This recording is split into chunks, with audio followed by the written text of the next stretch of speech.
Good morning. Start your day the right way. The Greenhouse Restaurant is now serving breakfast.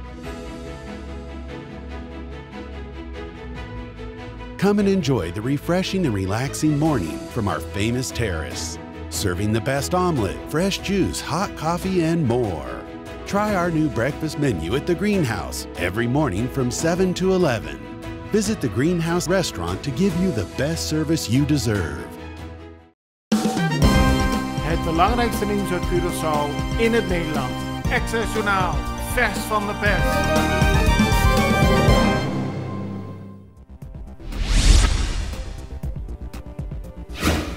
Minister-president Ruggenaat heeft vanochtend bekendgemaakt dat alle geldende coronamaatregelen worden verlengd tot 30 april. Dat betekent onder meer dat de avondklok van 7 uur 's avonds tot half 5 's ochtends gehandhaafd blijft.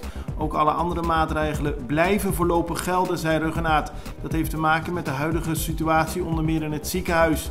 Er zijn kleine verschillen aangebracht, onder meer het feit dat banken vanaf nu wel open mogen zijn, omdat ze zijn toegevoegd aan de lijst van vitale bedrijven. Voor de rest heeft Ruggenaat de bevolking opgeroepen zich zo goed mogelijk aan de regels te houden. Uit de coronacijfers die de Curaçaose overheid gisteren heeft gepresenteerd blijkt dat er 151 nieuwe besmettingen zijn geregistreerd. Daarvoor zijn bijna 1000 mensen getest. Daar staat tegenover dat er 477 mensen zijn hersteld. Het aantal besmettingen bedraagt nu 3837 en is daarmee onder de 4000 gekomen. In de afgelopen 24 uur zijn 4 coronapatiënten overleden. Allemaal lagen ze in het ziekenhuis. Er liggen nu nog 100 coronapatiënten in het ziekenhuis, waarvan 40 op de intensive care. Ook liggen er nog 9 coronapatiënten op de intensive care in het ziekenhuis op Aruba.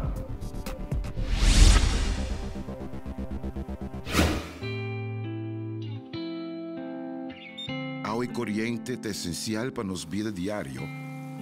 E pensei Aqualectra ta honra de por servir e de contribuir no bem-estar duradouro de nossa comunidade. Nós que chamamos danke para cumprir carga sempre conosco. E que outra maneira para mostrar nossa gratitude, oferecendo uma compensação.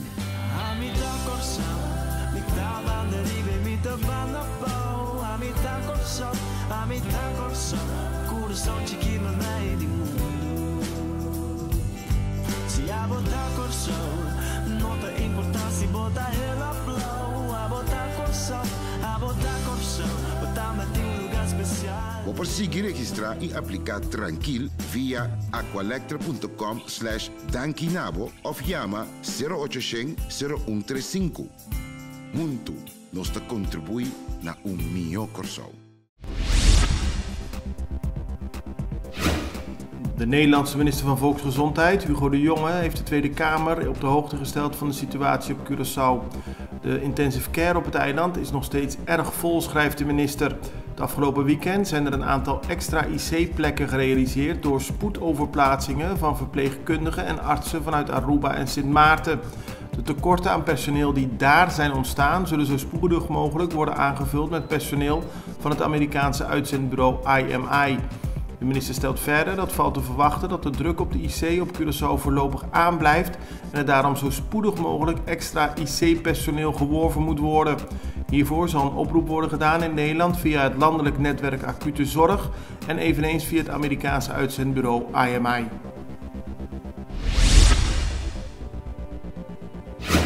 Volgens de voorzitter van onderwijsvakbond CITEC, Darius Lioplantijn, is de coronapandemie een grote uitdaging voor het onderwijs geworden.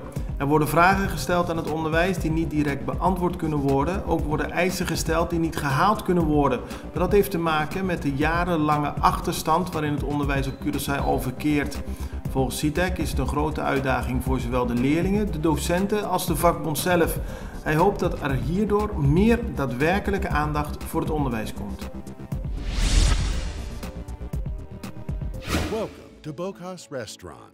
Bocas is the place where you can find the best Argentinian steak, ribs, and seafood in Curaçao. Open daily for lunch and dinner with daily lunch and dinner specials. We offer a prime cut of Argentinian steak and fresh Caribbean lobster, cooked on a charcoal master grill, accompanied with an excellent glass of wine and delicious dessert. Don't miss a sunset dinner from our Seaview Terrace with the most beautiful and magical location. Volgens parlementariër Charles Cooper kan de functie van secretaris-generaal beter helemaal geëlimineerd worden of het salaris drastisch verlaagd. Cooper zei dat gisteren tijdens een vergadering waarbij wordt gesproken over een aanpassing van de salarissen van parlementariërs en ministers. Kern van de zaak is dat parlementariërs en ministers niet minder mogen verdienen volgens de wet dan de secretaris-generaal. Als je die functie nou elimineert of het salaris flink verlaagt, heb je deze discussie niet meer, aldus Charles Cooper.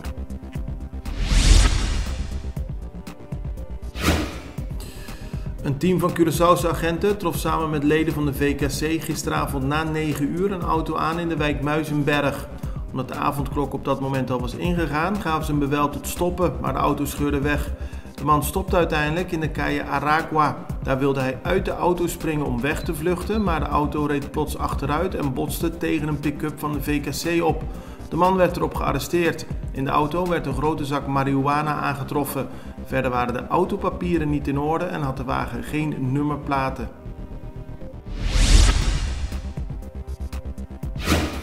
De overheid van Sint Maarten heeft de bevolking opnieuw met klem opgeroepen om zich te registreren voor coronavaccinatie. Het is een gevolg van het feit dat er bij in totaal 24 coronapatiënten de Britse variant is aangetroffen. Tot nu toe was die variant nog niet op Sint Maarten geregistreerd, alleen op het Franse gedeelte van het eiland.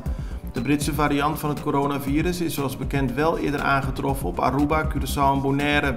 Een deel van de mensen bij wie de Britse variant op Sint Maarten is ontdekt, hebben onlangs gereisd naar Aruba en Curaçao. Maar bij een groot gedeelte is dat niet het geval. Daarom denkt de Sint Maartense overheid dat er al meerdere lokale besmettingen hebben plaatsgevonden. Het belangrijkste nieuws uit Curaçao in het Nederland. Extra Journaal, vers van de pers.